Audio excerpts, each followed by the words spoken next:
ఓం శ్రీకృష్ణ పరబ్రహ్మణే నమః.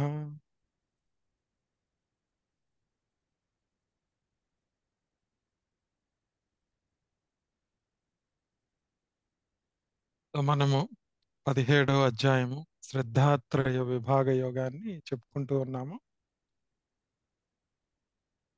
దానిలో భాగంగా మనము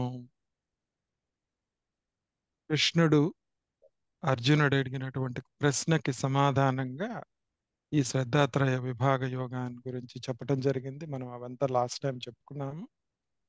అయినా 7వ శ్లోకం దగ్గర నుంచి దాదాపు 22వ శ్లోకం దాకా మనము ఎలా మన రోజువారీ జీవితాన్ని ఎలా గడపాలి, ఎలాంటి ఆహారం తీసుకోవాలి, ఎలా వర్షిప్ చేయాలి, ఎలా డిసిప్లైన్తో ఉండాలి, మనం చేసే పనుల్లో చారిటీ కానీ ఇవన్నీ ఎలా ఉండాలి, ఇవన్నీ చెప్పారు.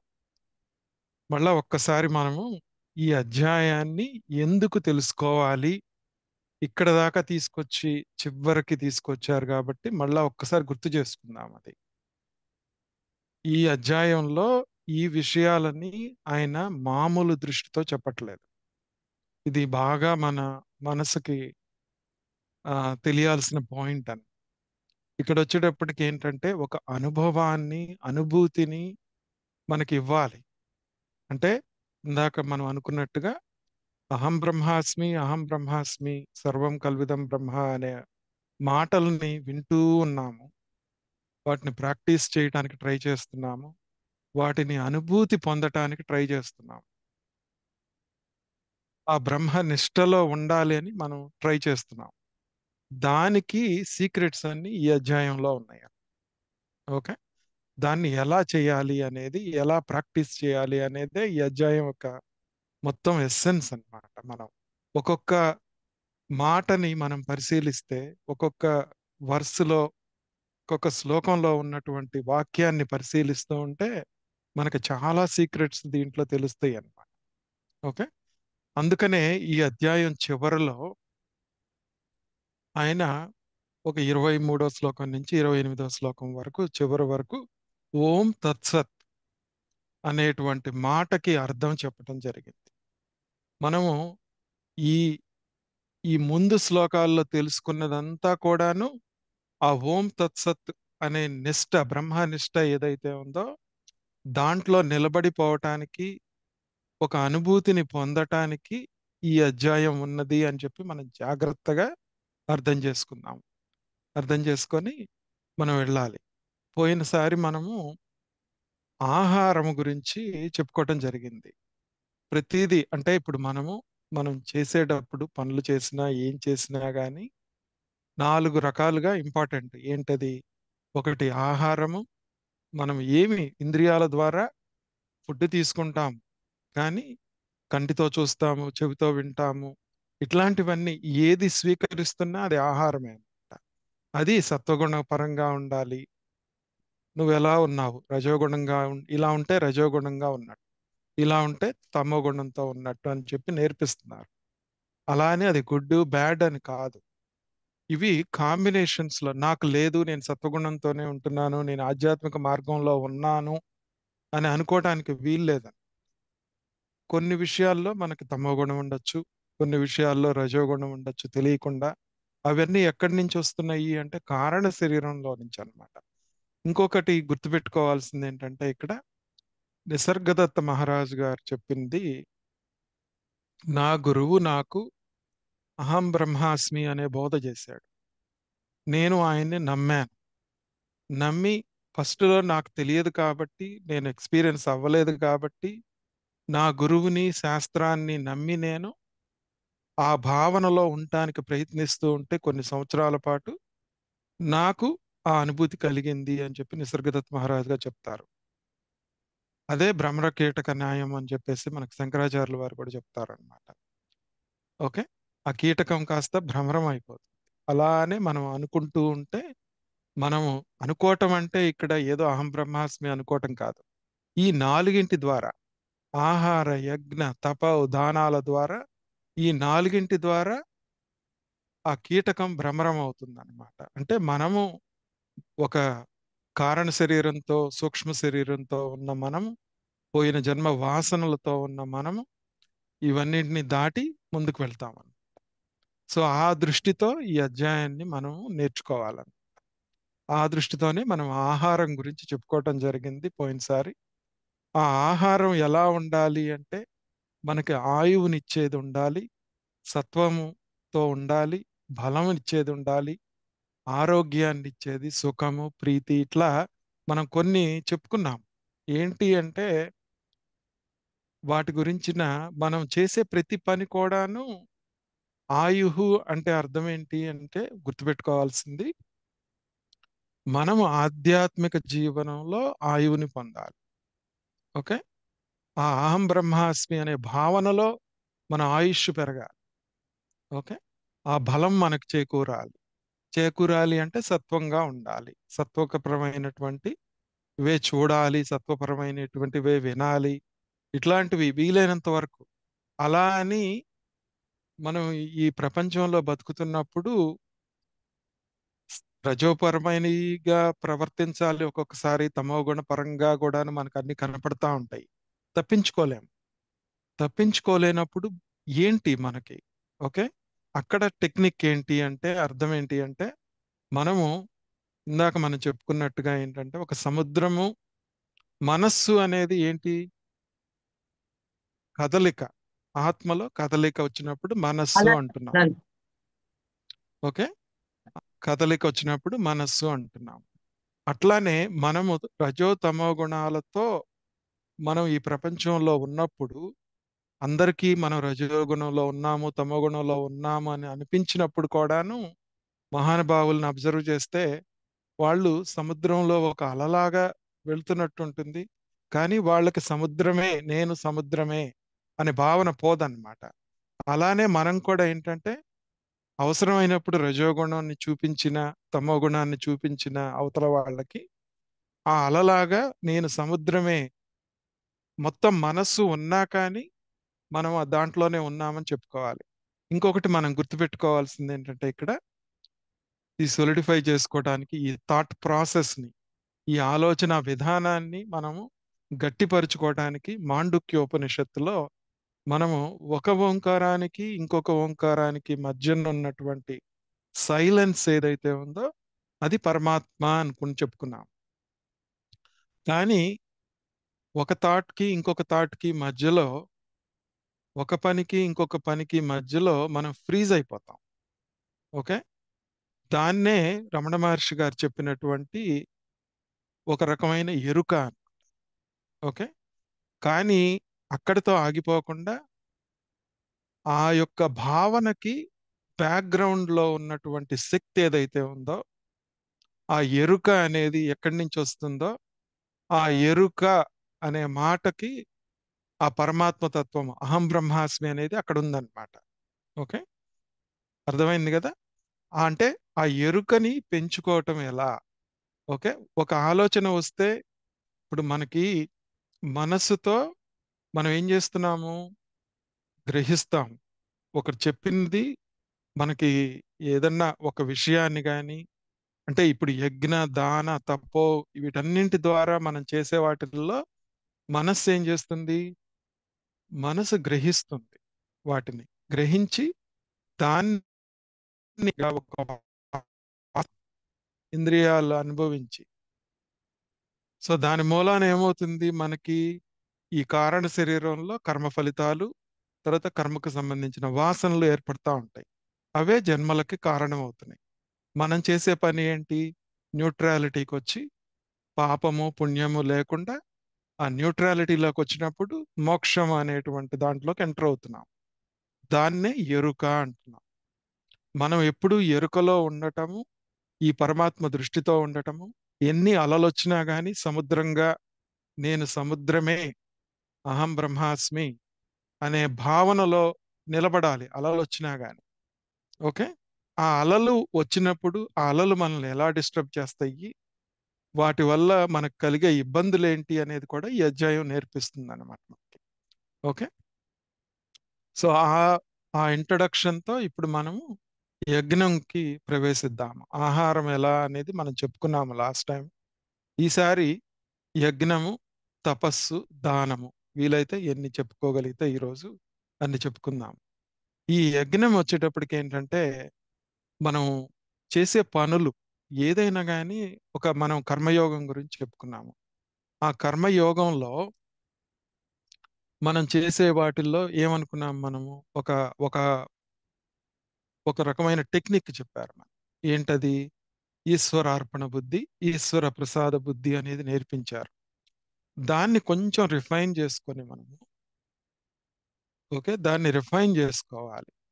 ఎలా రిఫైన్ చేసుకోవాలి అంటే, ఆ ఈశ్వరార్పణ బుద్ధి, ఈశ్వర ప్రసాద బుద్ధిలో కూడాను మనకి కొన్ని అలవాట్లు ఉంటాయి, ప్యాటర్న్స్ ఉంటాయి.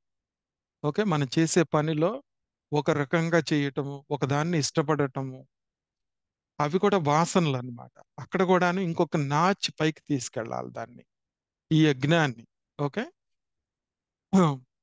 తీసుకెళ్ళటం అంటే ఏంటి అంటే, ఈ ఈశ్వరార్పణ బుద్ధి, ఈశ్వర ప్రసాద బుద్ధిని కాస్త కన్వర్ట్ చేసి, ఎక్కడో భగవంతుడు ఇవన్నీ చేయటం లేదు, నా కర్మలు, నా వాసనల మూలానే, నా ప్యాటర్న్స్ మూలానే నేను చేస్తున్నాను అనే భావనలోకి రావాలి ఇక్కడ. ఈ చాప్టర్కి వచ్చి, ఈ నాలో ఉన్న పర్సనాలిటీ ఏదైతే ఉందో, ఈ మనస్సులాగా వ్యవహరిస్తున్నది ఒక అలలాగా నా చేత ఆటాడిస్తుంది. కానీ నేను ఎరుకతో, నేను పరమాత్మ నేను అనే యజ్ఞాన్ని చెయ్యాలి. ఓకే. చేయకుండా ఉండకూడదు, యుద్ధం చెయ్యాలి. కానీ ఆ ఎరుకని గుర్తుపెట్టుకుంటూ ఉండాలి ఎప్పుడు. ఆ ఎరుకని గుర్తుపెట్టుకుంటే మనం ఈ ప్రాక్టీస్ లో సఫలం అవుతాం. మనము ఇది చేసేటప్పుడు రకరకాల కోరికలతో చేస్తాము. యజ్ఞం చేసిన ఏ పని చేసినా దానికి వెనకమాల ఒక కోరిక, ఒక మోటివ్ ఉంటుందన్నమాట. అంటే ఇక్కడ మనం ఇంకొక పాయింట్, టేక్ హోమ్ పాయింట్ గుర్తుపెట్టుకోవాల్సింది ఏంటంటే, మనము పురుషార్థాలని చెప్పుకుంటాం. ధర్మ, అర్థ, కామ, మోక్షాలు. ఓకే. ఈ అధ్యాయంలో మనకి భగవానుడు ఏమి నేర్పిస్తాడు అంటే, నువ్వు ధర్మంతో ఉండు అని మనం ఇంతకు ముందు తెలుసుకున్నాం. ఓకే. ఎవరో చెప్తున్నారు మనకి అని. అంటే ఈశ్వర అర్పణ బుద్ధి, ఈశ్వర ప్రసాద బుద్ధి లాగా, కర్మయోగం లాగా నేర్చుకున్నాం. కానీ ఈ అధ్యాయంలో ఎలా అంటే, ధర్మమే నువ్వు అవ్వాలి. ఓకే. ధర్మంతో నువ్వు వెళ్ళటం కాదు, అంటే అదొక మార్గం కాదు, ధర్మమే లక్ష్యం అవ్వాలి. ఓకే. అప్పుడు ఏంటంటే అర్ధకామాలకి ఆ లక్ష్యం అర్థమవుతుంది అనమాట. అప్పుడు మోక్షం గురించి సెపరేట్ గా ఆలోచించాల్సిన పని ఉండదు. మనకు భగవానుడు నేర్పించాలనుకున్నది ఆ పాయింట్ అన్నమాట. అంటే మోక్షం అనేది మనం చేసే సాధన కూడా. ఇప్పుడు ఏ సాధన చేస్తున్నా మనం, ఇప్పుడు జ్ఞాన యోగము, ధ్యాన యోగము, భక్తి, ఇట్లా అన్ని చెప్పుకుంటూ ఉంటాం. అవన్నీ మార్గాలు. ఓకే. అవి లక్ష్యంగా అవ్వాలి. కర్మ యోగం చేస్తే ఆ యోగమే నువ్వైపోతావు. భక్తి యోగం చేస్తే భక్తే నువ్వైపోతావు. ఇప్పుడు ప్రహ్లాదుడు అంతే, భక్తే ఆయన. ఓకే. భాగవతం చదువుతా ఉంటే భక్తే భాగవతులు అయిపోతారనమాట. భాగవతులు అవ్వటము అంటే, భాగవతము అంటే భక్తే నువ్వు అయిపోతున్నావు. అప్పుడు రెండోది లేదన్నమాట ఇంకా. ఆ రెండోది లేకపోవటమే ఈ అధ్యాయం యొక్క ముఖ్య ఉద్దేశం. సో దాన్ని మనం ఎలా సాధించుకోవాలి అనేది ఒక్కొక్కటి చెప్తారు, ఇప్పుడు చూద్దాం. దీన్ని మనకి ఆయన 9వ అధ్యాయంలో, యత్కరోషి యదశ్నాసి యజ్జుహోషి దదాసి యత్ తపస్యసి కౌంతేయ తత్కురుష్వ మదర్పణం అని చెప్పేసి, నువ్వు ఏం చేస్తున్నా 9వ అధ్యాయంలో మనకి చెప్పారు ఆయన. నువ్వు ఏం చేస్తున్నా, ఏది తిన్నా, నీవు యజ్ఞంలో అగ్నికి ఏది సమర్పించినా, నువ్వు అంటే చూడండి, ఈ అధ్యాయానికి ఒక ఇంట్రడక్షన్ 9వ అధ్యాయంలోనే చెప్పారు ఆయన. నాకు సమర్పిస్తున్నట్టే చెయ్యి అన్నారు. ఇక్కడ నాకు సమర్పించటము అని చెప్పి భక్తి యోగంలో చెప్పారు. ఈ అధ్యాయం దగ్గరికి వచ్చేటప్పటికి మనం ఏంటంటే అంతర్ముఖులమయ్యి నాలో ఉన్న ఆత్మకి సమర్పించుకోవటం అనమాట. అంటే నేను ఆత్మగా నిలబడి దీన్ని ఒక సాక్షిగా చూడటం. ఆ సాక్షి భావాన్ని ఇక్కడ మనం అలవాటు చేసుకునేది చెప్తున్నా. అక్కడ ఏంటి చూద్దాం. 11వ శ్లోకం అన్నమాట. అఫలాకాంక్షిభిర్యజ్ఞో విధిదృష్టో యుజ్యతే యష్టవ్యమేవేతి మనస్సమాధాయ స సాత్విక అని చెప్తున్నారు. ఇక్కడ అఫలాకాంక్షిభి అంటే ప్రతిఫలాపేక్ష లేకుండా ఉండటం అన్నమాట. ఇట్లాంటి యజ్ఞం శాస్త్రోక్తమైనది అని చెప్తే ఏం చెప్తున్నారు అంటే, ఇది నాకు యష్టవ్యం ఏవ ఇతి అంటే ఇది నాకు కర్తవ్యమేనని మనస్సులో మనస్సమాధాయ దృఢంగా నిశ్చయించుకోవాలి. అంటే కర్తవ్యం అంటే ఇది కర్మల పరంగా ఈ శరీరానికి వచ్చింది, ఈ కర్మ నేను చెయ్యాలి అనే భావనతో ఉండాలి. ప్రతిఫలాక్ష లేకుండా ఇది ఎందుకు నువ్వు చేస్తున్నావు అంటే నువ్వే ధర్మం అయిపోతున్నావు, నువ్వే మోక్షం అయిపోతున్నావు. అవన్నీ మార్గాలు మాత్రమే అన్నమాట. ఓకే, ఆ మార్గాన్ని మనం పట్టుకోకూడదు, అదే లక్ష్యం అవ్వాలి. లక్ష్యమే నువ్వు అయిపోవాలి. అట్లా అంటే అఫలాకాంక్షి బిహి అంటే నువ్వు ఈ శరీరాన్ని నువ్వు పాపము పుణ్యము అనుభవించడానికి వచ్చావు, ఇక్కడ కర్మలను అనుభవించడానికి. అది అలల్లాగా వస్తున్నాయి. వాటిని నువ్వు మళ్ళా ఇంకొక ప్రతిఫలాపేక్షతో గనక చూస్తే దాన్ని ఇలా చేయాలి, అలా చేయాలి, ఇలా ఉండాలి, అలా ఉండాలి అని అనుకుంటే మళ్ళా న్యూట్రలైజ్ అవ్వదన్నమాట. ఓకే, ఈ అఫలాకాంక్షి విహి అనేది మనం చేసేదంతా పాపం అంటే ఇక్కడ పుణ్యము పాపం రెండూ వస్తాయి అన్నమాట. అది ఎంత ఎందుకు చేస్తున్నాము అంటే అంతఃకరణ శుద్ధి కోసం మాత్రమే. ఇక్కడ మనము కర్మయోగము భక్తి యోగం ఇవన్నీ చేసి అంతఃకరణ శుద్ధి చేసుకొనే ఇక్కడ దాకా వచ్చాం. వచ్చి అహం బ్రహ్మాస్మి అనే స్థాయిలో ఉన్నాం. ఇక్కడ అంతఃకరణ శుద్ధి ఏంటి అంటే ఆ అల నేను కాదు, అల మాత్రమే నేను కాదు, హోల్ అంతా కూడా అల కూడా సముద్రమే అనే అంతఃకరణ శుద్ధి రావాలి. దాంట్లో ఎంత కొట్టుకుపోతున్నా గాని నేను పరమాత్మనే అనే భావన వీడకూడదు. యస్తవ్యం ఏవైతి ఆ రిచువల్స్ అన్ని చెయ్యాలి. ఓకే, యుద్ధం చెయ్యాలి. కానీ ఎట్లా చెయ్యాలి అంటేనంట మనస్సమాధాయ, ఆ మైండ్ ట్రాంక్విల్ గా ఉండాలి. ఓకే, ఈ ఇదే ఇదే మాటని తర్వాత మన ప్రసాదాయ అని చెప్పేసి ఒకటి వస్తుంది. అది వచ్చినప్పుడు మనం ఇంకా డీటెయిల్ గా చెప్పుకుందాం దీన్ని. సో ఇట్లా మనము కర్మలు చేసేటప్పుడు మన మోటివ్ ఏంటి వెనకమాల. ఓకే, మోటివ్ ఎలా అర్థం చేసుకుంటున్నాము అంటే కామ్య కర్మలా కాదా. ఓకే, మనం దాని నుంచి ఏదన్నా ఆశిస్తున్నామా లేదా. అబ్బాయి నాకేమి లేదండి, నాకేం కోరికలు లేవండి అనుకుంటాం. కానీ మనం చేసే భావనలో కానీ మనం మనం ఎగ్జిబిట్ చేసేటువంటి ఈ పర్సనాలిటీలో కూడా అది స్పష్టంగా తెలుస్తూ ఉంటుంది అవతల వాళ్ళకి. మనకేమి లేకపోవచ్చు కానీ అవతల వాళ్ళకి తెలుస్తూ ఉంటుంది అన్నమాట. సో అది గురువులు చెప్పగలుగుతారు మనకి. అది గురువులు చెప్తున్నారు లేదా ఎవరొకళ్ళు చెప్తున్నారు అంటే మనకి దాన్ని వినాలి, నాకు లేదు అనకూడదు. ఉందా లేదా అని పరిశీలించుకోవాలన్నమాట. అది పరిశీలించుకోకపోతే ఈ స్థాయికి రాం మనం. ఓకే, అందుకనే ఆయన 9వ అధ్యాయంలో మళ్ళీ ఏం చెప్పారు అంటే శుభ ఫలైరేవం మోక్ష్యసే కర్మబంధనై సన్యాస యోగ యుక్తాత్మ విముక్తో మాముష్యసి అని చెప్తున్నారు. అంటే అన్నీ నాకు అర్పితం చేయటం ద్వారా నీవు శుభ అశుభ ఫలితాల నుండి విముక్తి చేయబడతావు. అన్నీ అర్పించటం అంటే ఏంటి అక్కడ అలా చెప్పాడు. ఇక్కడ సన్యాసం ద్వారా అంటే ఏంటి, ఈ అల వచ్చినా కానీ నేను దీంట్లో కొట్టుమిట్టాడుతున్నా కానీ నేను ఆ సాక్షిగానే ఉన్నాను, ఆ ఎరుకతో ఉన్నాను, గ్రహిస్తున్నట్టుగా కనిపిస్తుంది కానీ ఒక వాసన ఏర్పరచుకున్నట్టుగా అనిపిస్తుంది కానీ ఆ ఇంప్రెషన్ స్ట్రాంగ్ అవ్వదు అనమాట అప్పుడు. ఓకే, దానికి మళ్ళా ఏం చేయాలి అంటే నెక్స్ట్ మనము సత్వగుణంతో ఎప్పుడూ ఉండలేం కాబట్టి మనకి కష్టం అవుతా ఉంటుంది. అది కష్టం ఎందుకు అవుతుంది, దాన్ని ఎలా తెలుసుకోవాలి అని చెప్పి నెక్స్ట్ శ్లోకంలో చెప్తున్నారు. ఏంటది చూద్దాం. అభిసంధాయ తు ఫలం దంభార్థమపి చైవయత్ ఇజ్జతే భరత శ్రేష్ఠ తం యజ్ఞం విద్ధి రాజసం అని చెప్తున్నారు. అంటే ఇక్కడ ఏం చెప్తున్నారు అంటే ఓ అర్జున, ఏదైతే దంభార్థమేవా అంటే శ్రద్ధ లేకుండా ఆడంబరంతో ఆచరించబడుతుందో ఫలం అపి ప్రతిఫలాన్ని కూడా అభిసంధాయ అంటే దృష్టిలో ఉంచుకొని ఇందాక మనం చెప్పుకున్నదే ఇజ్జతే చేయబడుతుందో అది రాజసమైనదని తెలుసుకో అని చెప్తున్నారు.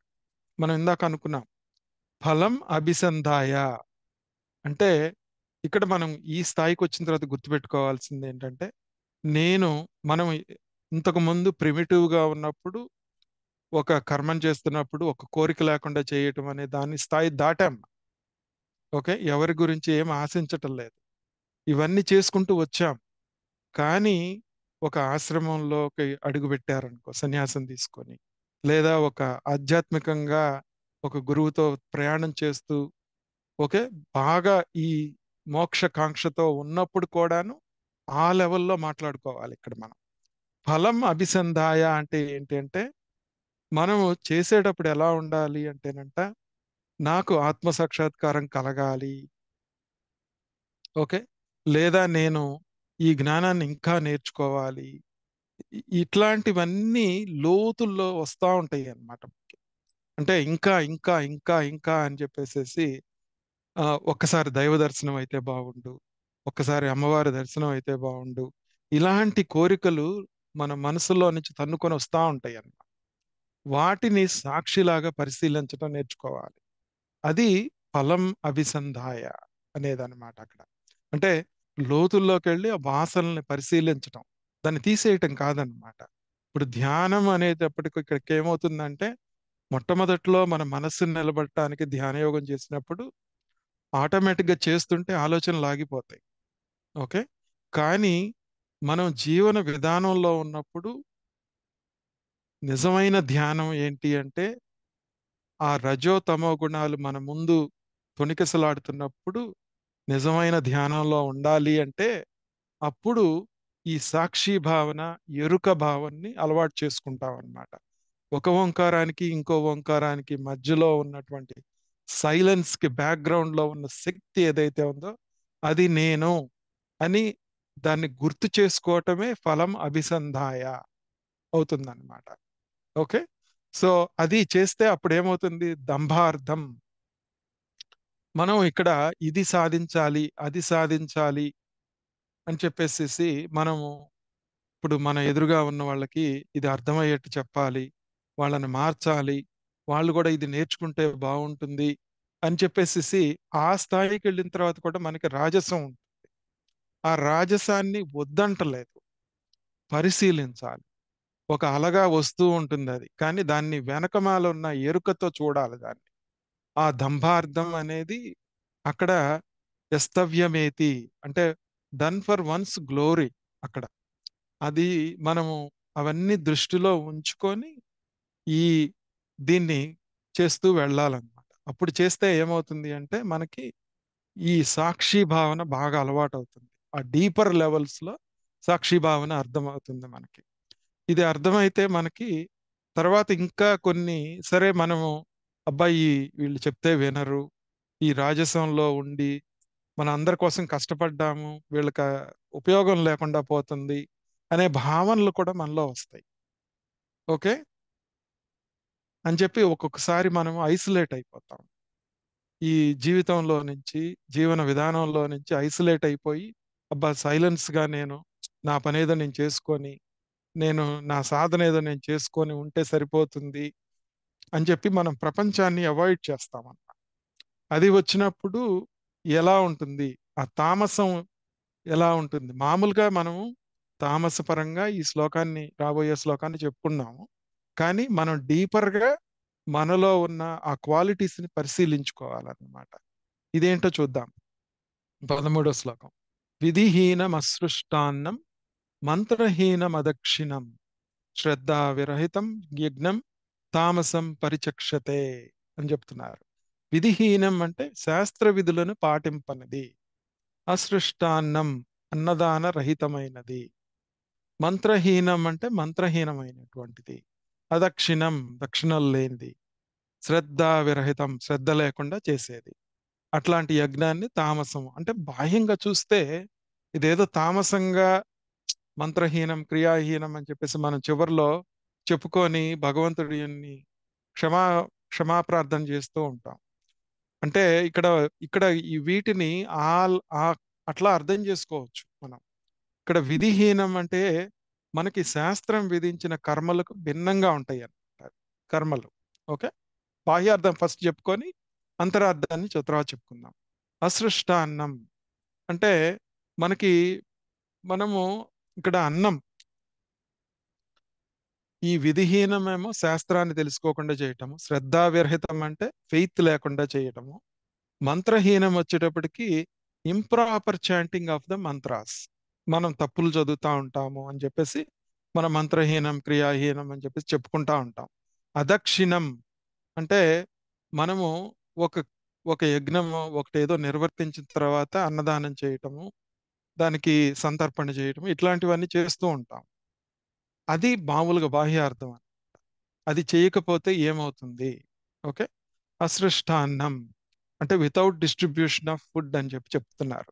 ఇక్కడ food, shelter, clothing are the main దానమ్స్ అన్నమాట. అది దానం గురించి మళ్ళీ భగవానుడు తర్వాత చెప్తారు మనకి. ఈ ఈ రిలీజియస్ డిసిప్లైన్స్ అన్ని ఎందుకు చేస్తున్నాము? బ్రహ్మ విద్య కోసం చేస్తున్నాము. ఈ బ్రహ్మ విద్యకి మనము లోపలికి వెళ్ళటానికి ఈ తామసంగానే అర్థం చేసుకోవటం కాకుండా, ఓకే, అంటే ఇప్పుడు మనము మళ్ళా ఇవన్నీ చేసి వాటిల్లో కూరుకుపోవటం కాదనమాట. ఇక్కడ మనము ఈ శ్రద్ధాత్రయ విభాగ యోగంలో మనం పరమాత్మ తత్వాన్ని అనుభూతి చెందాలి. దానికోసం ప్రయత్నిస్తున్నాం ఇక్కడ. అందుకని ఏంటంటే దీన్ని కొంచెం డీప్గా, దీన్ని బాహ్యంగా వదిలేయకుండా ఇంకొంచెం డీప్గా వెళ్ళి చూద్దాం. ఏంటి? ఇప్పుడు మనము మంత్రహీనం అనే దగ్గరకు వచ్చేటప్పటికి ఏంటంటే ఒక్కొక్కసారి షార్ట్ కట్స్ మనము కొన్నిటికి అలవాటు పడతాం. అది కూడా గుర్తుపెట్టుకోవాలి. ఏంటి? మనము విష్ణు సహస్రనామం చదివేటప్పుడు అవన్నీ చదవకుండా శ్రీరామ రామేతి రమే రమే అని చెప్పి మనోరమే అని చెప్పి 3 సార్లు చదివేస్తే విష్ణు సహస్రనామం ఫలితం అంతా మనకు వచ్చేస్తుంది అని చెప్పి మనం అనుకోవచ్చు. అది కూడా కరెక్టే. కనీసం అది చేయకపోతే ఇదైనా చేస్తాం. అట్లానే మనకు ఒక్కొక్కసారి ఏమవుతుందంటే మనం సాధన చేసేటప్పుడు మనం చేసే యజ్ఞాలలో ఈ సాత్విక రాజసిక తామసిక యజ్ఞాలు అంటే పనులు చేసే వాటిల్లో కొన్నిసార్లు మనం షార్ట్ కట్స్ ని ఎంచుకుంటాం. ఇప్పుడు మనం మామూలుగా వస్త్రానికి బదులు అక్షతాన్ని సమర్పయామి అంటాం. ఓకే, అది పూజలో మన దగ్గర అవి లేని వాటన్నిటిని అక్షతాన్ని సమర్పయామి అని చెప్పేసేసి అక్షంతలు ఇస్తున్నాను, దాన్నే నువ్వు యజ్ఞోపవీతంగా అనుకో, దాన్నే ఇంకో దానిలాగా అనుకో అంటాం. కానీ సాధనలో కూడాను ఒక్కొక్కసారి ఏమవుతుందంటే నేను జ్ఞాన మార్గంలో ఉన్నాను, నేను పూజ చేయక్కర్లేదు. ఓకే, నేను ఏమి చేయక్కర్లేదు, నేను ధ్యాన మార్గంలో ఉన్నాను, నేనేం చేయక్కర్లేదు, ఒక ధ్యానం చేసుకుంటే చాలు. ఇట్లా మనకి కొన్ని ఆలోచనలు కలుగుతూ ఉంటాయి. కానీ భగవానుడు మనకి అన్ని యోగాలు చెప్పారు. ఎందుకు చెప్పారు అంటే మన వాసనలను బట్టి ఒక్కొక్క స్టేజ్లో గురువు మనకి ఏ దేంట్లో వెళ్ళాలి అనేది నేర్పిస్తూ ఉంటారు. ఇంకొకళ్ళ ద్వారా మనకు తెలుస్తుంది. గురువే ఇంకొక రూపంలో మనకి చెప్పొచ్చు, ఒక పుస్తక రూపంలో తెలియచ్చు. అలా అని మళ్ళా భ్రమపడకూడదు. భ్రమపడటం ఎలా అవుతుందంటే ఇంకొక ఆపోజిట్ డైరెక్షన్ లో మనము అనవసరంగా ఎక్కువ ఎక్కువ నేర్చుకుంటాం. ఒక్కసారి మనకి ఈ ఆత్మతత్వం ఈ ఇవంతా కొంచెం తెలిసిన తర్వాత మనల్ని ఇక్కడ దాకా తీసుకొచ్చినటువంటి ఈ టెక్నిక్స్ ఏవైతే ఉన్నాయో వాటిని వదిలిపెట్టకూడదు. కాకపోతే అవే మార్గం అనుకోకుండా ఈ అహం బ్రహ్మాస్మికి అది ఉపయోగపడేట్టు చేసుకోవాలి. అదే మార్గాన్ని గట్టిగా పట్టుకొని జ్ఞానం పట్టించుకోకుండా ఉంటే ఏమవుతుంది అంటే నువ్వు అక్కడే ఉండిపోతావు, నీకు కొన్ని సిద్ధులు కలుగుతాయి, నువ్వు అందరూ నిన్ను ఎడోర్ చేస్తారు, ఇవన్నీ ఉంటాయి. మళ్ళా నువ్వు రాజస్యంలోకి తామసంలోకి వెళ్ళిపోతావు అన్నమాట. అందుకని ఏంటంటే అది ఇక్కడ మనకి శాస్త్ర నియమము. ఇక్కడ విధిహీనం మంత్రహీనం అదక్షిణం ఇవన్నీ ఎందుకు చెప్పారు అంటే మనం డీపర్ గా తెలుసుకుంటే మనము చేస్తున్నటువంటి ఒక మార్గము, మనం ఎంచుకున్న మార్గము మనల్ని కొంత దాకా తీసుకొచ్చినప్పుడు మనం పరమాత్మ మార్గాన్ని తెలుసుకున్నాము. ఇప్పుడు తెలుసుకొని అహం బ్రహ్మాస్మిని అనుభూతిలోకి తెచ్చుకోవాలనుకుంటున్నాము. ఓకే, ఆ అనుభూతి తెచ్చుకోవడానికి ఆ ప్రీవియస్ మెథడ్సే చాలు నాకు అని అక్కడ కూర్చోకూడదు. ఓకే, నువ్వు ముందుకు వెళ్ళాలి. దాన్ని అంతర్ముఖం చేసుకోవాలి. అంతర్ముఖం చేసుకొని ఇంతదాకా మనం భక్తి యోగంలో ఆయన అంతా పరమాత్మే, అంతా విష్ణువే అనుకున్నాం. కానీ ఇప్పుడు ఏం చేస్తాము అంటే అహం బ్రహ్మాస్మి, అంతా నేనే. అది బయటికి చెప్పాల్సిన పని లేదు. అవి నీ యజ్ఞాల్లో, నీ దానాల్లో, నీ ఆహారంలో, వాటన్నిటిలో రిఫ్లెక్ట్ అవుతా ఉంటుంది. అంటే అదే నువ్వు అయిపోతావు. అదే నువ్వు అయిపోవటం అన్నమాట ఇక్కడ. ఓకే, అది అర్థం చేసుకుంటున్నాం ఇక్కడ మనం. తర్వాత ఒక్కసారి ఈ యజ్ఞ టైప్స్ లో ఏంటంటే ఒకసారి చూసుకుంటే మనం సాత్వికంగా ఇక్కడ స్లైడ్ లో చూస్తే సాత్వికంగా వర్షిప్ చేయటం, దేవుళ్ళు దేవతల్ని వర్షిప్ చేయటము, మెథడ్ ఆఫ్ వర్షిప్, ఇట్లా ధ్యానము, జపము, మనం చేసేవన్నీ సాత్వికం అవన్నీ. తర్వాత యక్షరక్షాంసి, అంత నాయిజీగా ఉండి డాన్సింగ్, తర్వాత పారాఫెనియలి అన్ని కూర్చుకోవటము, పెద్ద పెద్ద అలంకరణలు చేయటము, అంటే అవన్నీ మొట్టమొదట్లో ఓకే. కానీ తర్వాత తర్వాత ఏంటంటే అవి ఒక అలలాగా చూడాలి, ఒక సాక్షిలాగా చూసి అందరు చేస్తుంటే దాంతో నువ్వు పార్టిసిపేట్ చెయ్యి. అవి మళ్ళా వద్దని ఖండించద్దు. నువ్వు నీకు లోపల చెయ్యకపోతే మనశ్శాంతిగా ఉండకుండా ఉంటుంది ఒక్కొక్కసారి. అయ్యో ఇది చేయలేదే, ఇది ఇట్లా చేస్తే బాగుండేది అనిపిస్తుంది. వాటిని వదిలేయాలన్నమాట, వాటిని సాక్షిగా చూడాలి. అట్లానే ఒక్కొక్కసారి కంప్లీట్ గా వదిలేయకుండా మనం ఉపవాసాలు, మన టార్చర్ చేసుకోవటము బాడీ, అవన్నీ తెలుసుకున్నాం ఇంతకు ముందు శ్లోకాల్లో మనం. అవన్నీ నెగిటివ్ అవుట్కమ్స్ ఇస్తాయి. ఇక్కడ ఇవన్నీ ఎందుకు చేస్తున్నాము అంటే ఇప్పుడు ఈ యజ్ఞాలు సాత్విక, రాజసిక, తామసిక యజ్ఞాలు ఎందుకు తెలుసుకున్నాము అంటే ఇక్కడ వివేక చూడమని గుర్తు చేసుకోవాలి మనం. శంకరులు ఈ శ్లోకాన్ని ఒకసారి చూడండి స్లైడ్ లో.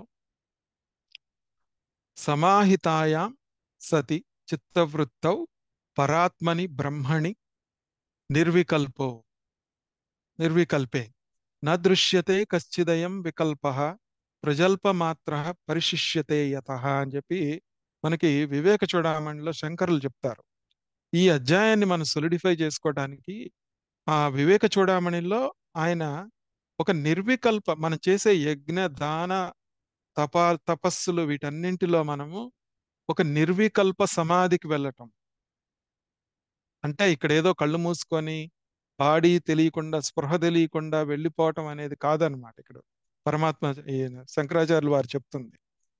ఈ అధ్యాయంలో నువ్వు ప్రాక్టీస్ చేస్తుంటే ఆ వివేక చూడమండలో ఆయన ఇచ్చిన టిడ్ బిట్స్ ఉంటాయి అక్కడ. ఈ శ్లోకాలు, ఆ 399 శ్లోకాల దగ్గర సమాధి అభ్యాసాన్ని చెప్తారు ఆయన.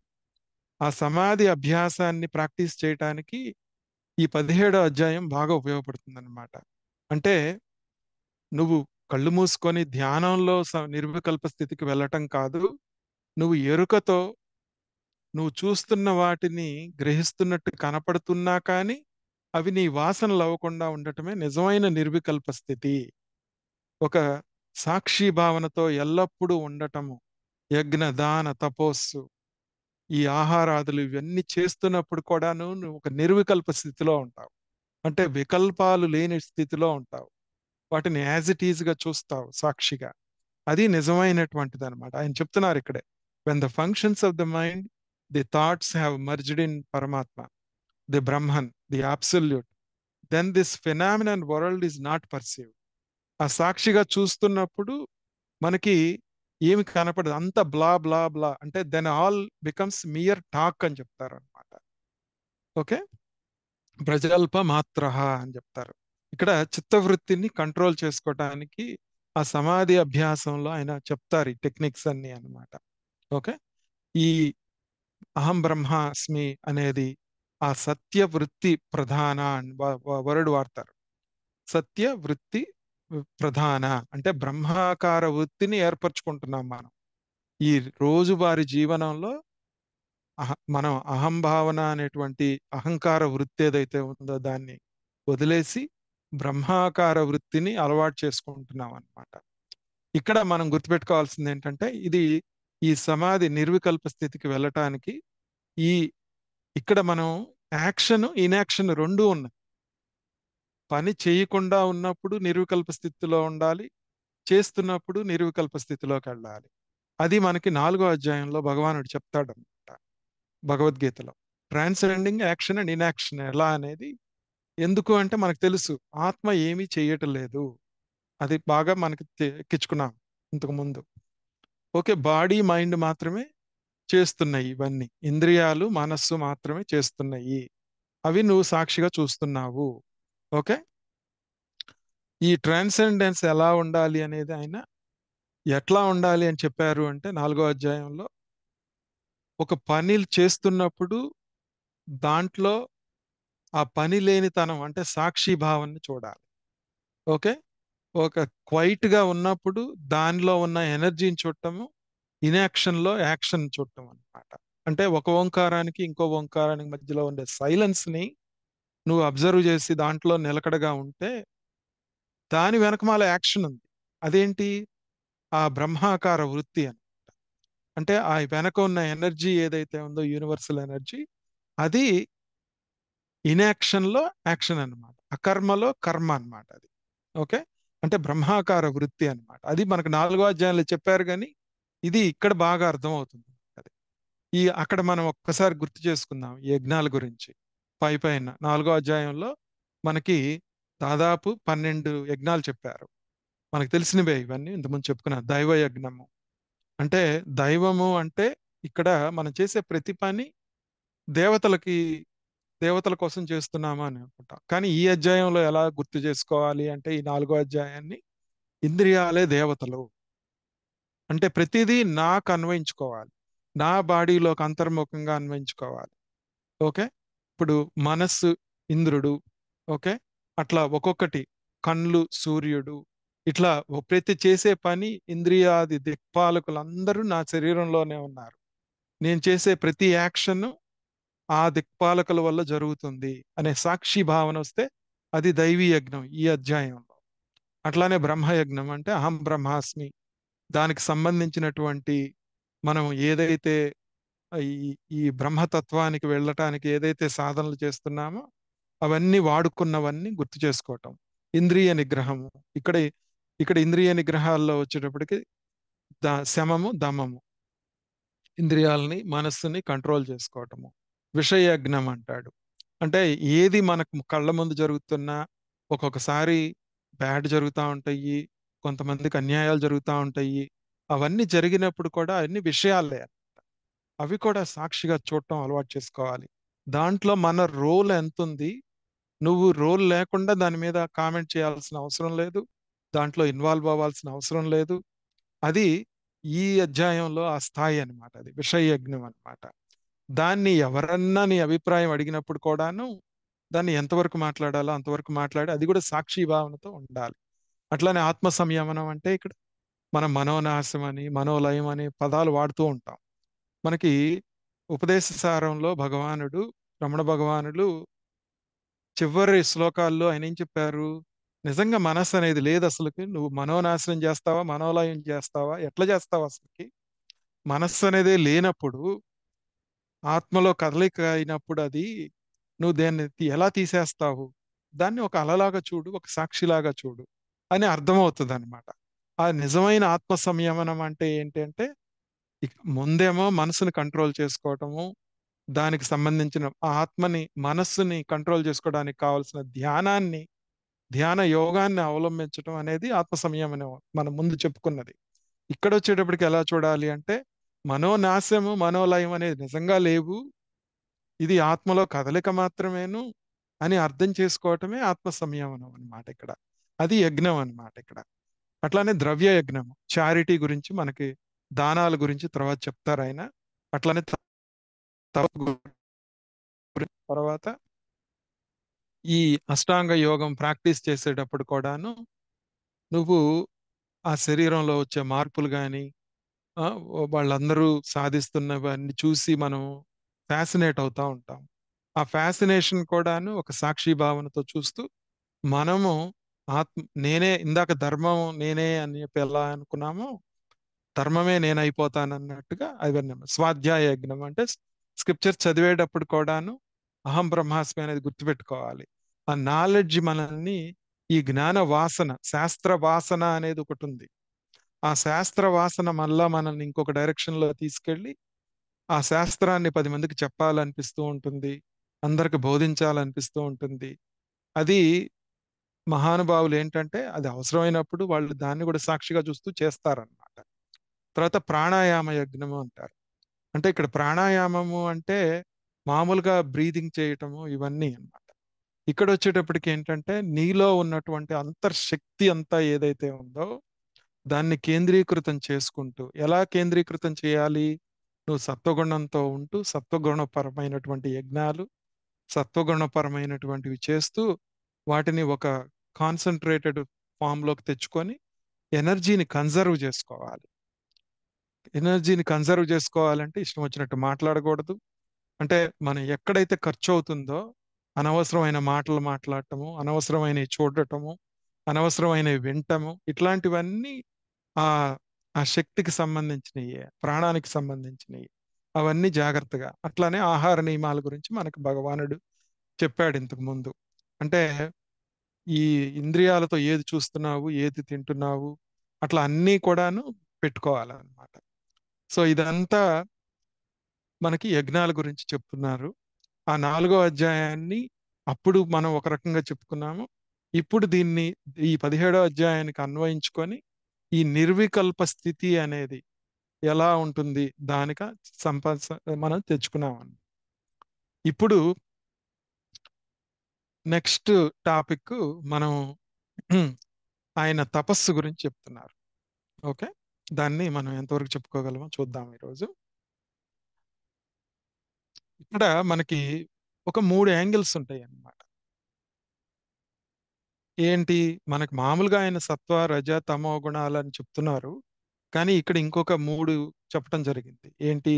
కాయక వాచక మనస్ తపాలన్నమాట.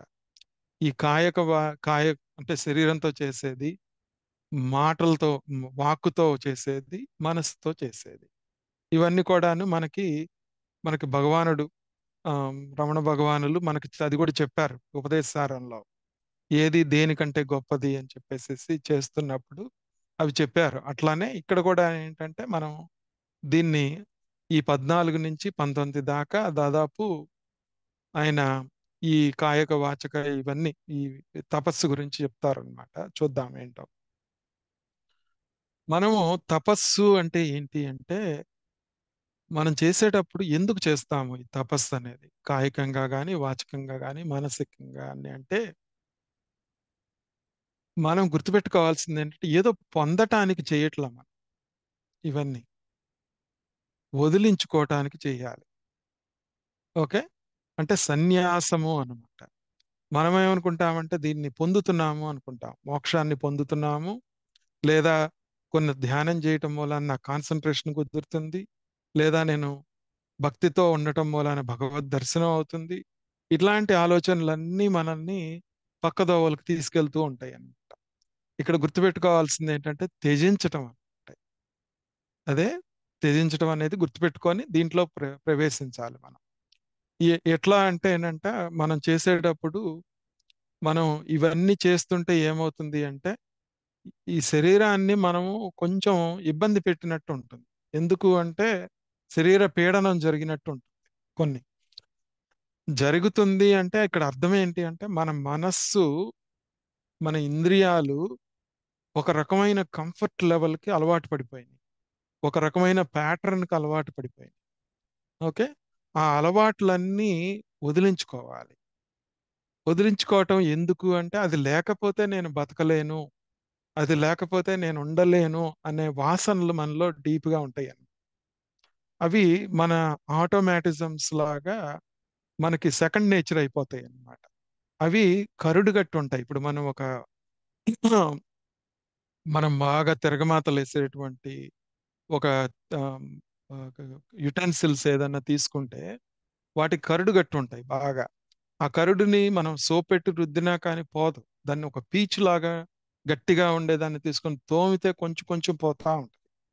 అట్లానే ఇది కూడా అంతేనమాట. ఆ శరీర పీడనం అంటే ఏంటంటే లోతులకు వెళ్ళి పరిశీలించుకోవటం అనమాట. అలా అని నేనేదో శరీరాన్ని బాధ పెట్టి, శరీరాన్ని కష్టపెట్టి చేయటం కాదనమాట తపస్సు అంటే. ఓకే, మనం చేసేది ఇట్లానే మనకి నారాయణ ఉపనిషత్తులో మనకి ఒక ఉంటుందంట. ఏంటి అంటే మనం చేసే ప్రతి పని తపస్సే అని గుర్తించాలి. ఓకే, మన లోపలికి వెళ్లే ముందు మనం చేసే ప్రతి పని తపస్సే అన్నమాట. అంటే ఏంటి? ఆహారం దగ్గర నుంచి యజ్ఞం, మనం చేసే ప్రతి కర్మలో ఒక తపస్సు ఉంటుంది. అది కాయకం గాని, వాచకం గాని, మానసికం గాని. అది మనకి నారాయణ ఉపనిషత్తు చెప్తుంది. అంటే ఆ ఋతం ప్రతి ఒక్కటి తపస్సే. తపస్సు, సత్యం తపస్సు, నువ్వు శృతం అంటే వినేది తపస్సు. ఓకే, నువ్వు పారాయణం తపస్సు, ఒక నిర్ణీత సమయానికి లేవటం తపస్సు. ఓకే, ఒక ఒక డిసిప్లైన్ తో ఉండటం తపస్సు. ఓకే, నిన్ను నువ్వు సాక్షిగా పరిశీలించుకోవటం తపస్సు. అట్లా ప్రతిదీ ఒక తపస్సు అని నారాయణ ఉపనిషత్తు చెప్తుంది అనమాట. ఇక్కడ కాయికం అంటే శరీరపరంగా చేసేది, వాచకం అంటే మనం మామూలుగా వాక్కును ఉపయోగించి చేసేది, మానసికం అంటే మానసికంగా చేసేది. ఇక్కడ మనము ఇంకొక మూడు యాంగిల్స్ తెలుసుకోవాలి. ఏంటి అంటే మామూలుగా పూజ చేసుకోవటము లేకపోతే జపం చేయటము ఇట్లానే కాదు ఇది. కాయకము అంటే ఏంటి అంటే నా శరీరంలో ఉన్నటువంటి ఈ అవయవాలన్నీ కూడాను, ఓకే, ఈ సృష్టి ఎంత ఎలాగైతే మొత్తము ఒక సమిష్టి కర్మతో వచ్చిందో, ఈ శరీరం కూడాను ఒక వేష్టి కర్మతో వచ్చింది. ఇది ఒక కలర్తో వచ్చింది, ఒక అందంతో వచ్చింది, లేదా ఒక ముక్కు, ఒక చెవి, నేను ఎలా ఉన్నాను, ఇవన్నీ కూడాను మనలో ఇన్హెరెంట్ గా కొన్ని వాసనల్ని క్రియేట్ చేసినాయి. ఇప్పుడు అద్దం దగ్గరికి వెళ్ళినప్పుడు ఇలానే ఉండాలి, ఇలా దువ్వుకోవాలి, లేకపోతే ఇలా చీర కట్టుకోవాలి, ఇలా డ్రెస్ చేసుకోవాలి, ఇది ఇలా ఉండకపోతే మనశ్శాంతిగా ఉండదు, నువ్వు బయటికి వెళ్ళలేవు. ఆ ప్యాటర్న్స్ అన్ని కూడాను మనం అబ్జర్వ్ చేసుకోవాలన్నమాట. అవి చేయొద్దంటలేదు. ఓ నాకు ఈ ప్యాటర్న్ ఉంది, ఇది ఎక్కడి నుంచి వస్తుంది, ఇది పూర్వజన్మ వాసనలు అన్నమాట. మనల్ని ఎవరో ఎక్కడో ఒక లోపంతోనో లేకపోతే ఇంకొక దాంతోనో క్రిటిసైజ్ చేశారు, లేదా నువ్వు చాలా అందంగా ఉన్నావు అని చెప్పారు. ఇట్లాంటివన్నీ కొన్ని కాయకంగా మనకి లోపల పర్సనాలిటీలో వాసనలు ఏర్పడుతూ ఉంటాయి అన్నమాట. ఆ వాసనల్ని అర్థం చేసుకోవటం నిజమైనటువంటి కాయక తపస్సు అని. అంటే మనం రోజు చేసే పని అహం బ్రహ్మాస్మికి మనకు అడ్డుపడేవి, ఈ అనుభూతికి అడ్డుపడేవి ఏంటంటే నీలో ఉన్న ఈ సటిల్ గా సూక్ష్మంగా ఉన్న ప్యాటర్న్స్ ఏవైతే ఉన్నాయో నీకు తెలియకుండా వాటిని ఎగ్జిబిట్ చేస్తూ ఉంటాం అన్నమాట. మనం తెలియకుండా నువ్వు అవతల వాళ్ళకి తెలుస్తుంది. ఇంకొకటి ఏంటంటే దీనివల్ల ఒక ఆరా ఏర్పడుతుంది మనలో. ఏది? నువ్వు చాలా అందంగా ఉన్నావు, అందంగా ఉండేటప్పటికి నువ్వు ఒక ఆరాలో ఉండిపోతే నీ చుట్టూ ఉన్న జనము రాజసికంతో తామసికంతో నేను లాగేస్తూ ఉంటారన్నమాట. నువ్వు అప్పుడు ఇష్టం లేని పనులు చేయాల్సి వస్తూ ఉంటుంది. ఓకే, అవి అవి జాగ్రత్తగా కాపాడుకోవటం కూడా కాయక తపస్సు అన్నమాట. ఓకే, అలానే మనము ఒకళ్ళు నల్లగా ఉన్నారు, ఒకళ్ళు అందవిహీనంగా ఉన్నారు, ఒకళ్ళు కొన్ని బ్యాడ్ క్యారెక్టర్స్ ఎగ్జిబిట్ అవుతా ఉంటాయి, వాళ్ళకి కొన్ని వీక్నెసెస్ ఉన్నాయి. ఆ వీక్నెసెస్ ని అవతల వాళ్ళు ప్రొజెక్ట్ చేస్తూ ఉంటారు. అవి నేను చెప్పేది సంసార పరంగా కానీ, లేకపోతే ఇంట్లో ఇప్పుడు ఒక ఫ్యామిలీ మెంబర్ తీసుకుంటే నీకు అసలు ఏం చేత కాదని తిడతాం వాళ్ళని. ఓకే, వాళ్ళలో అది రిఫ్లెక్ట్ అవుతూ ఆ పర్సనాలిటీ ఎగ్జిబిట్ అవుతా ఉంటుంది. అలాంటిది మనలో కూడాను అది ఎగ్జిబిట్ అవుతున్నప్పుడు ఆ పర్సనాలిటీ ఆ ఇంప్రెషన్ ని ఎక్వైర్ చేసుకుంటూ ఉంటాం మనం. అది ఎన్నో జన్మల నుంచి వస్తూ ఉంటుంది. దాన్ని కూడా సాక్షిగా చూడటము, దానికి ఇన్ఫ్లుయెన్స్ అవ్వకుండా ఉండటం కూడా ఒక రకమైన సాధన. సో అలానే ఇంకట్లా మీరు, అంటే ఒక ఎగ్జాంపుల్ ఉదాహరణగా చెప్తున్నాను, మాట్లాడే విధానం వాచక తపస్సు. ఇలానే అన్నమాట. ఇది కూడా ఈ ప్యాటర్న్స్ ఇవన్నీ అబ్జర్వ్ చేసుకొని ఇప్పుడు ఒక్కొక్కసారి ఒకళ్ళు మాట్లాడుతూ ఉంటే మనం లోపల నుంచి తనుకొని చెప్పాలనిపిస్తూ ఉంటుంది, ఆపుకోలేం. ఆపుకోలే ఇంటరప్ట్ చేస్తూ ఉంటాం. అది కూడాను అబ్జర్వ్ చేసుకోవటం వాచక తపస్సు అన్నమాట. అంటే నీ ఎనర్జీని నువ్వు ఎక్కడైతే మాట్లాడాలో అక్కడ వరకే మాట్లాడటం అనేది వాచక తపస్సు. అలా కాకుండా ఇప్పుడు అందరిలో ఉన్నప్పుడు మనము సరదాగా మాట్లాడుకున్నప్పుడు ఆ రిస్ట్రిక్షన్ పెట్టుకోకూడదు మళ్ళా. మనం సీరియస్ డిస్కషన్స్ వాటిల్లో జరుగుతున్నప్పుడు ఎంత మాట్లాడుతున్నాము, ఎలా మధ్యలో ఇంటరప్ట్ చేస్తున్నాము, ఎందుకని, అది ఎక్కడి నుంచి వస్తుంది లోతుల్లో. అంటే నా పాయింట్ ఆఫ్ వ్యూ కరెక్ట్ అని, లేకపోతే నేను చెప్పేది కరెక్ట్ అని, నాలో నాకు చెప్పాలి అనే ఒక భావన వస్తుందా, చెప్పటం తప్పు కాదు కానీ ఆ భావాన్ని అర్థం చేసుకోవటం ముఖ్యం అన్నమాట. అది నిజమైనటువంటి వాచక తపస్సు అన్నమాట. తర్వాత మానసికంగా వచ్చేటప్పటికి ఏంటంటే మనము ఎప్పుడైతే మనస్సులో బయటకి ఎగ్జిబిట్ చేయము, బయటకి ఎవరిని క్రిటిసైజ్ చేయము, ఏమి చేయము. మానసికంగా ఒక సత్వగుణ పరంగా ఆలోచన చేస్తాము, ఒక రాజసిక పరంగా ఆలోచన చేస్తాము, ఒక తామస గుణంగా కూడా ఆలోచన చేస్తాము అన్నమాట. ఆ ఆలోచన విధానము మనస్సులో జరుగుతా ఉంటుంది. ఆ మనస్సులో కదలికని మనం ఆ సిచ్యువేషన్ లో సాక్షిగా చూడకుండా దాన్ని ఇప్పుడు చెప్పబోయేటువంటి పరమాత్మ చెప్పబోయే శ్లోకాల్లో ఈ యాంగిల్స్ లో వాటిని పరిశీలించాలి మనం. పరిశీలించి మనము కాయక వాచక మానసికము అంతర్ముఖం అవటానికి ఉపయోగించుకోవాలన్నమాట ఇవి.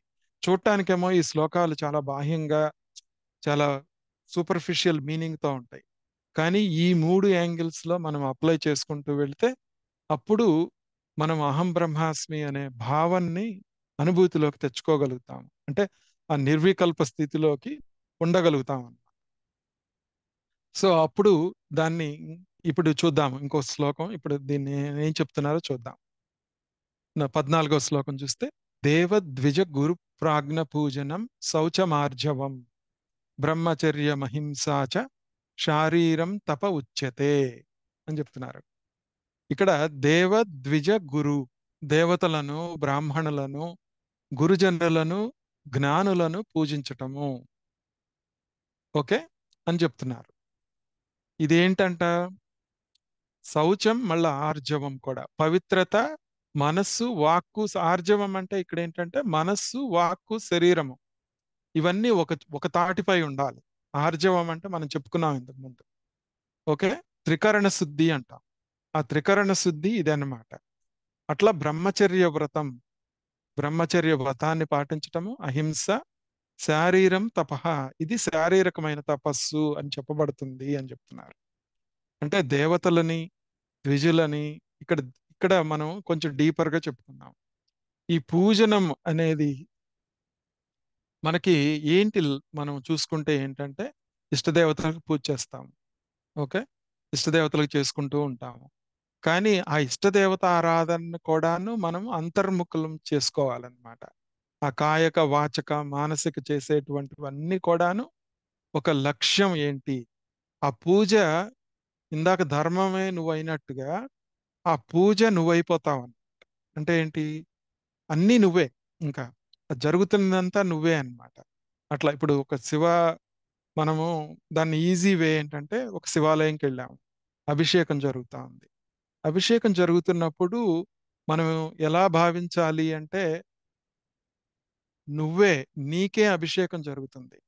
ఆ కళ్ళు మూసుకొని ఒక్కసారి వాళ్ళ మంత్రాలు చదువుతా ఉంటే ఆ శివలింగం అనేది నీలో ఉంది, అదే ఆత్మ. దానికి అభిషేకం జరుగుతున్నదన్న భావనలోకి నువ్వు వెళ్ళిపోతావు. ఓకే, అట్లా వెళ్ళినప్పుడు ఏంటంటే అదొక రకమైన అనుభూతి కలుగుతుంది మనకి అక్కడ. అంటే ఏమి ఆలోచన లేనటువంటి ఒక అనుభూతి కలుగుతుంది.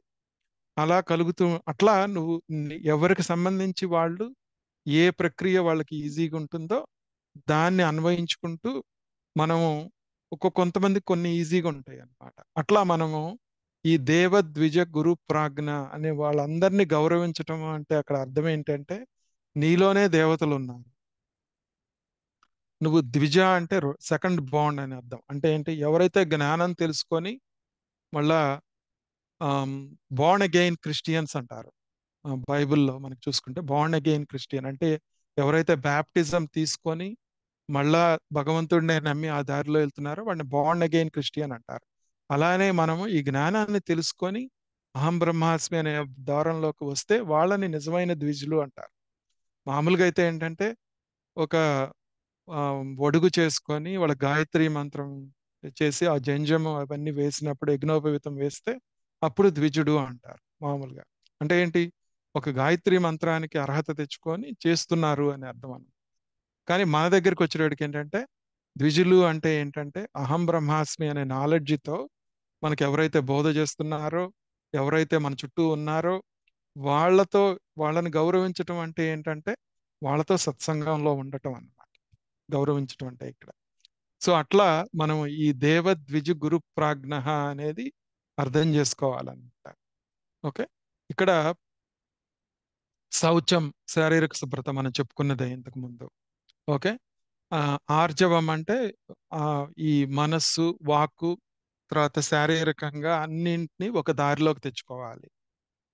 అలవాటు చేసుకోవాలి. మనసులో ఉన్నది మాట్లాడటం అవసరమైనప్పుడు. అంటే మనసులో ఉన్నది మాట్లాడటం అంటే మనం మానసిక తపస్సు చేస్తున్నప్పుడు ఏంటంటే మనకి వాళ్ళని క్రిటిసైజ్ చేయాలనే భావన మెల్లమెల్లగా పోయిందనుకో, అప్పుడు మనసులో ఉన్నది మాట్లాడటం ఈజీ అవుతుంది. అరే వీళ్ళు తప్పు చేస్తున్నారు కానీ వాళ్ళు ఏమన్నా నిజం చెప్పమంటున్నారని మనకి ఇబ్బంది ఉండదు. ఓకే. అది లేకుండా ఉంటుంది.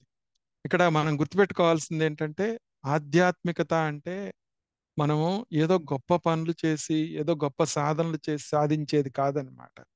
నువ్వు చేసే చిన్న పనులు కూడాను వాటిని జాగ్రత్తగా భగవానుడు చెప్తున్నట్టుగా చేస్తే అదే నిజమైనటువంటి ఆధ్యాత్మిక జీవనం అన్నమాట.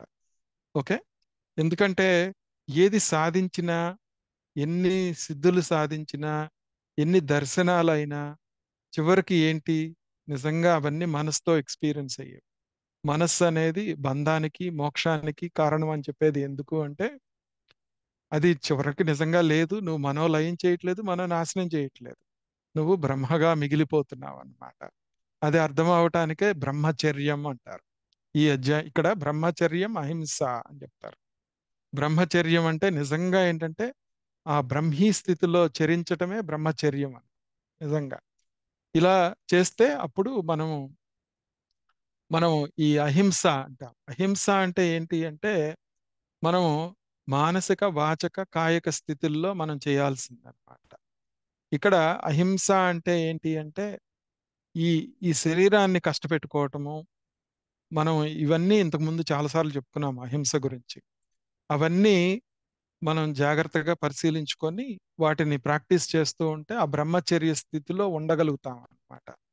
సో ఇక్కడ ఇంకోటి గుర్తుపెట్టుకోవాల్సింది ఏంటంటే ఆ, మనం లోతుగా వెళ్లే ముందు అసలు ఈ వర్షిప్ ఇదంతా ఎందుకు చేయాలి?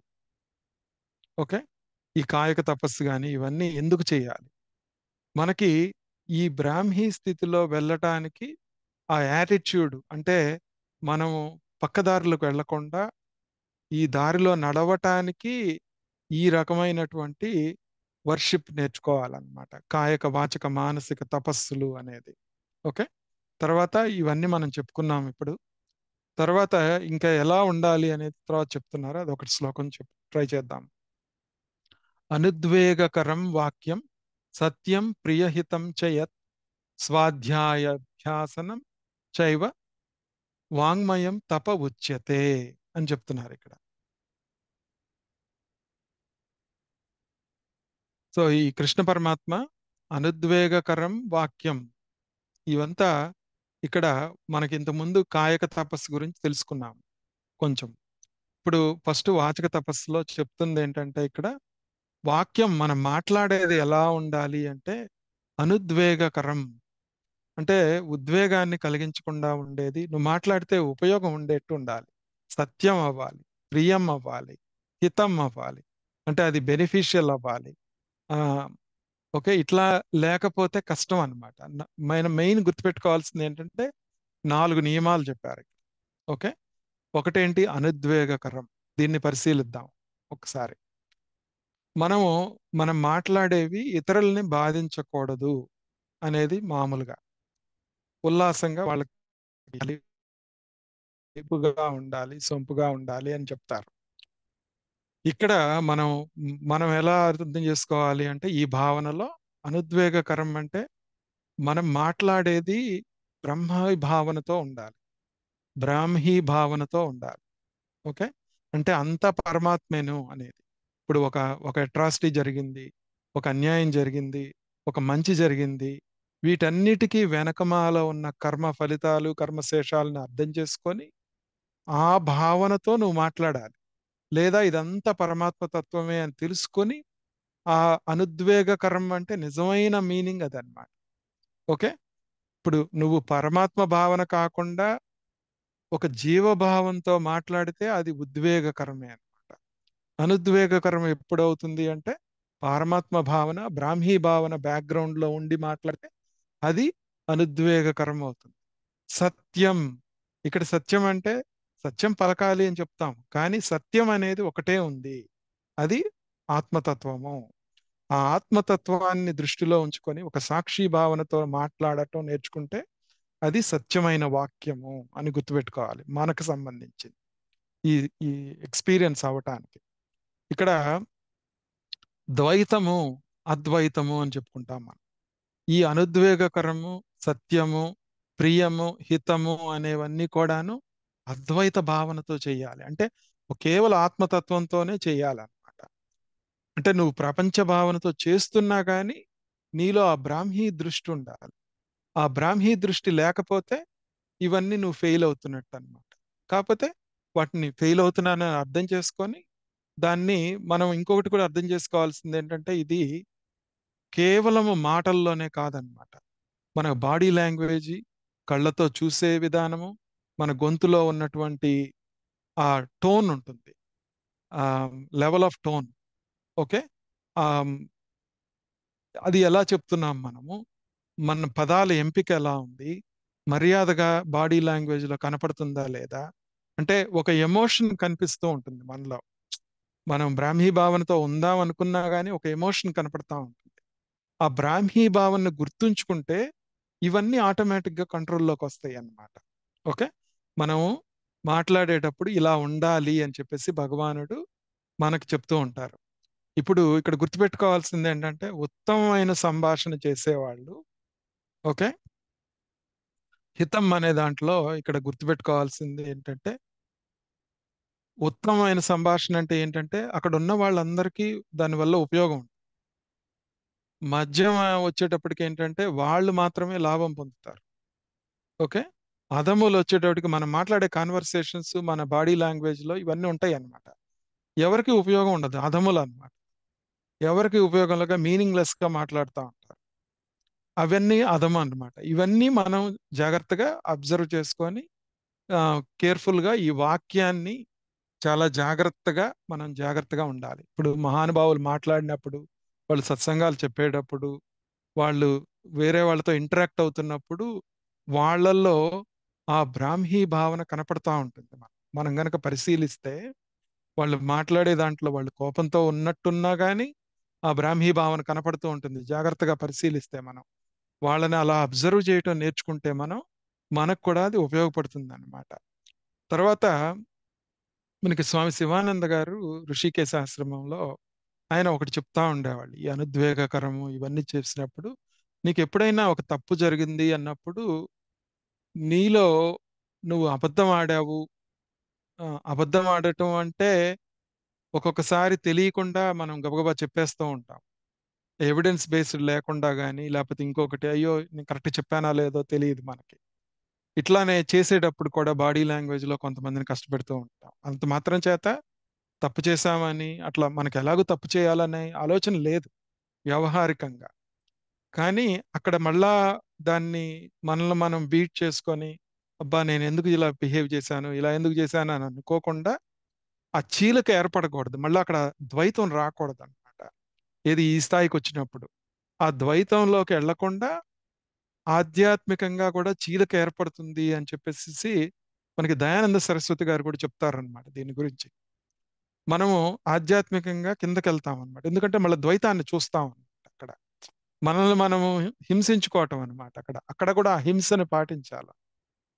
అది మనకి నేర్పిస్తుంది ఈ శ్లోకం అన్నమాట.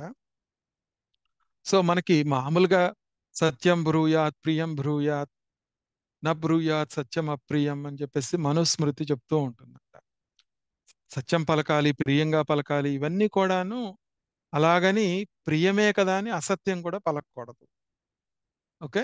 సో అది సత్యం అని చెప్పేసి కూడాను మళ్ళీ ఒక్కొక్కసారి దాన్ని చెప్పే విధానంలో మన బాడీ లాంగ్వేజ్ ఎలా చెప్పి వాళ్ళని సమాధాన పరచాలి అనేది కూడా తెలుసుకుంటాం. ఇవన్నీ మనం ప్రాక్టీస్ చేయటం కొంచెం కష్టంగా ఉంటుంది డైలీ లైఫ్ లో.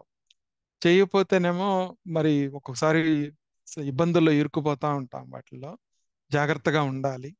సో ఇట్లా ఈ ఉద్వేగకరము, అనుద్వేగకరము అనే వాక్యాలని, ఈ సంభాషణలన్నీ అర్థం చేసుకుంటూ మనము నెక్స్ట్ ఇంకా 2 శ్లోకాలు వీటి గురించి, తపస్సు గురించి ఉన్నాయి. అవి వచ్చే వారం చెప్పుకుందాము.